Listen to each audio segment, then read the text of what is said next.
With a WrestleMania match up in the air and more, this is Wrestling Hub. My name is John, and you're watching the Wrestling Report. Before we get into the rest of the video, make sure you subscribe to Wrestling Hub and turn on all notifications to stay up to date with everything in the world of pro wrestling. Also, don't forget to follow us on Instagram at Wrestling Hub Official and follow us on Twitter at Wrestling_Hub.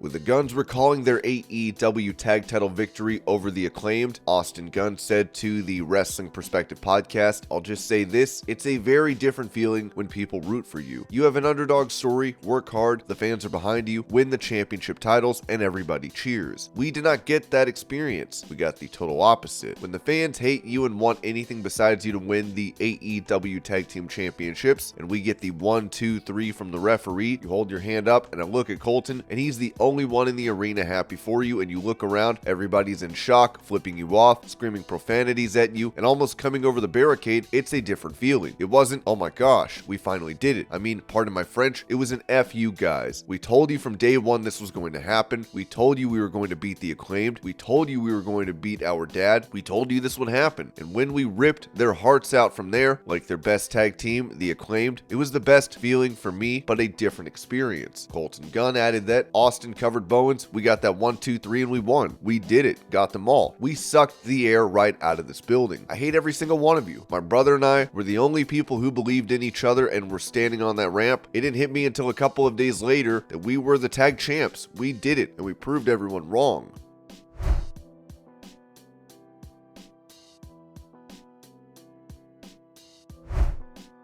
Touching on the job Triple H has done since becoming the chief content officer of WWE, The Undertaker told BT Sport, "He's done great. He was always such a creative force, even when he was such a talent. He always had great ideas. It was a perfect position, I think, for him. I think he's done a really, really good job, and under really difficult situations, too."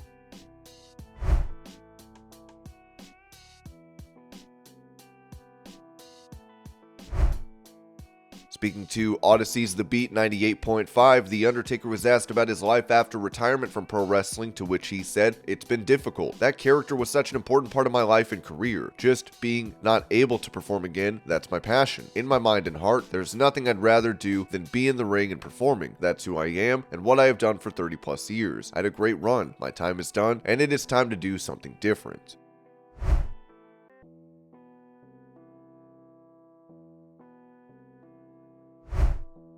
With Inside the Ropes, Taker recalled his WrestleMania feud with CM Punk, where he said this about the Star. "He was great to work with. I'm very proud of that match. We sat down and we thought about ideas and everything. It was great. I had no beef with Punk. He was always business with me. Hopefully, I was with him too. He was good with me, and that's all that matters. Business is business, whatever's best for business. Everybody thinks they're an expert, but they really have no clue. It's ridiculous online. Business has always been business, and Punk was always business with me."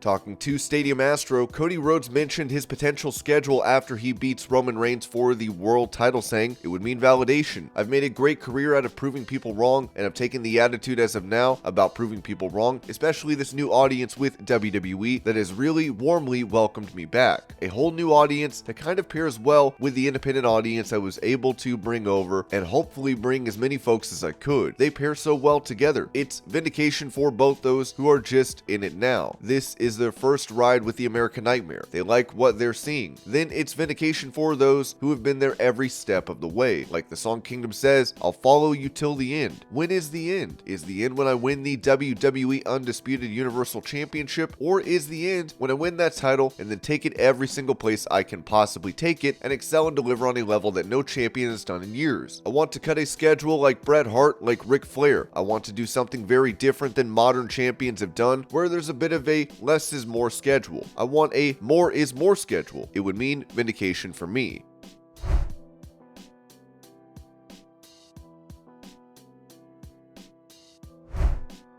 On Twitter, Johnny Gargano posted a video of him in a store with his WWE action figure as he wrote, "It's not very often that I find one of my figures in the wild, but I saw one at a Target in Rockford, Illinois, so I bought it and signed it and left it there, receipt and all. Whoever finds it, it's yours. Happy hunting."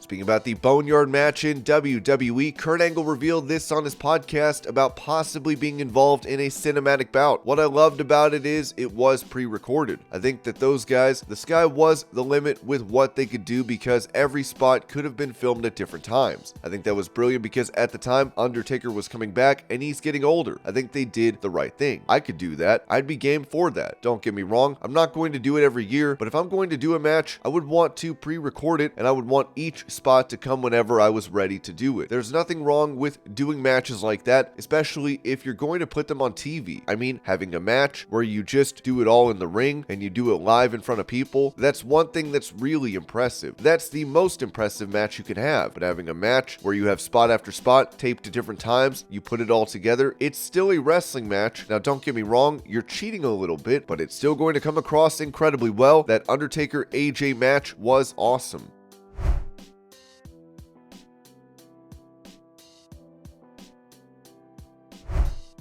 For an interview with Muscle Man Malcolm, Konnan mentioned inducting Rey Mysterio into the WWE Hall of Fame this year as he said, "Well, I would be very disappointed if it wasn't me, but Rey has asked me, so we're still negotiating. Until they put it out there, until they officially announce it, I really can't say anything on it, but I have been contacted."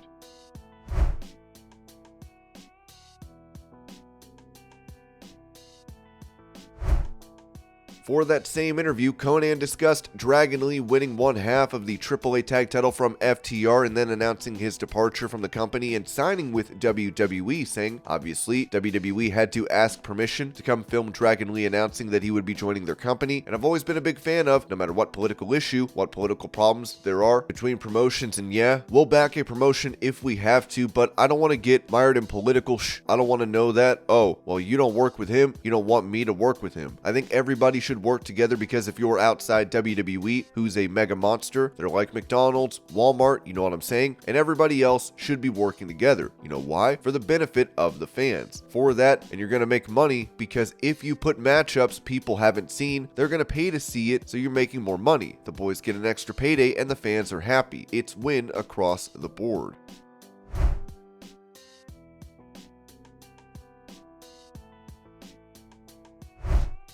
While he recently retired after abuse allegations were leveled against him, Davey Richards was apparently approached by AEW prior to this, as it was reported that Davey Richards is on the outs in wrestling, retiring amidst several domestic violence allegations. Many asked about Richards' status with Major League Wrestling, and Fightful Select revealed that he was effectively finished with the company in February. Originally, the deal between the two sides was set to go longer, but MLW looked to distance themselves after a pattern of odd behavior unfolded. Richards had served as an agent and producer for a bit last year, and were told that things started off okay, but numerous wrestlers had complained, including several that spoke directly to Fightful, saying that some of the recommendations Richards made for their matches was puzzling. We're also told that MLW and NWA actually got in contact with one another after Richards sought out an NWA booking, saying he was contractually available. He actually wasn't, but MLW and NWA ended up making it work, and it ended up working to the benefit of both companies. He was also allowed to work Impact, and Impact sent Sami Callihan to work a date for MLW. There was also a situation where Davey Richards had claimed he was approached by AEW to work a match with Bryan Danielson. However, we're told that while Richards had contact with Sanjay Dutt, AEW had let MLW know that Richards wasn't planned to come in. Instead, AEW went with Timothy Thatcher, believing he was a more suitable opponent.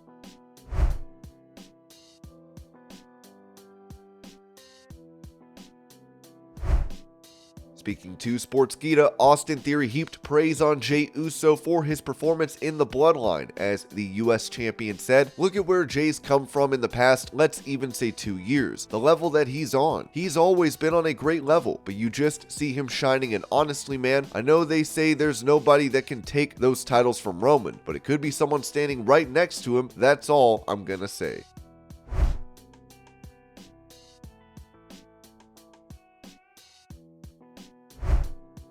Yesterday, FTR's Dax Harwood took to Twitter to announce this, as the tag team's AEW deals are set to reportedly be up next month. Just got off the phone with Cash. We've decided what we're going to do come April. Nothing is official yet, so legally can't speak on it. But in the next couple of weeks, we'll let all of our fans know. We owe it to y'all for the opportunities we have in front of us. Love y'all.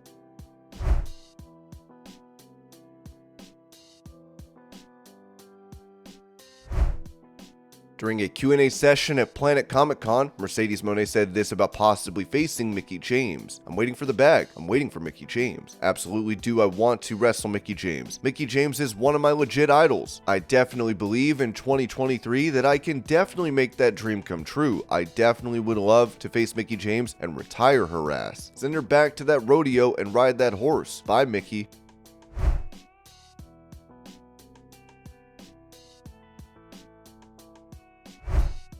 With Bray Wyatt having been out of action, Dave Meltzer gave an update on the status of his upcoming match, saying on Sunday night's main event, he's ill. He was supposed to be at the show Friday, and he was not, so he's still ill. They did do a quick tease of him, so he's not gone from the company. When I asked this week if he was going to be wrestling Bobby Lashley at WrestleMania, I did not get an answer, and they did not promote that match on either show at all. I was not given an answer, so my gut is that it's up in the air. I was not told a no, I was not told a yes. I was just told that he is ill. I guess it's out of their hands right now, but he's still with the company. I know there's people who think that he quit the company, but they did do a tease on Friday Night SmackDown show. And this was your pro wrestling news update. I hope you're all having a great day. Thank you so much for watching, and I'll see y'all later.